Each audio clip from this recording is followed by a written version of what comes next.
the chain gang presentation of the untold history of macaroni and cheese. From Italian pasta to American icon, this American comfort food didn't start in a diner or grandma's kitchen.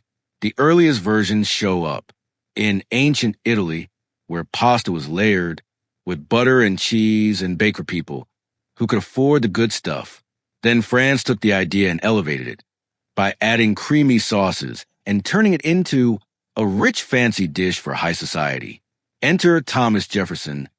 He goes to Europe, falls in love with macaroni, and brings the idea back and serves it to the people of early America, helping to make it fashionable. But here's the part most folks don't know. That's not exactly how mac and cheese made it to your table, because the real American story runs through a man whose name got shoved into the shadows. The man was Chef James Hemings. James Hemings was born into slavery in 1765, and in 1784, he traveled to Paris with Jefferson, where he became classically trained in French cuisine, something unheard of for an American at that time. In France, Hemings was legally free, but he still returned to Virginia with Jefferson and back into slavery after negotiating special terms. So when Jefferson served elegant meals, macaroni included, he wasn't back there in the kitchen sweating over a pot. The food was prepared by enslaved chefs, and Hemings wasn't just copying Europe. He was refining it, improving it, and putting his own fingerprints on it.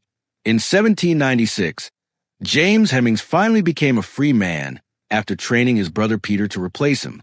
And later in 1802, Jefferson hosted a state dinner where a dish called macaroni was served, made by Peter Hemings. Sadly, James Hemings died young in 1801, but the dish lived on. Over time, mac and cheese spread from the wealthy into cookbooks and into everyday kitchens. And when hard times hit, especially during the Great Depression, boxed pastas and cheaper cheeses made it more affordable, filling, and easy.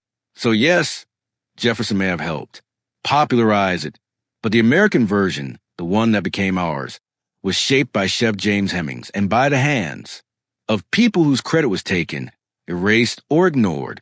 Mac and cheese isn't just comfort food. It's a history lesson served up hot. This has been a presentation of the Chain Gang Network. We hope you have enjoyed this program.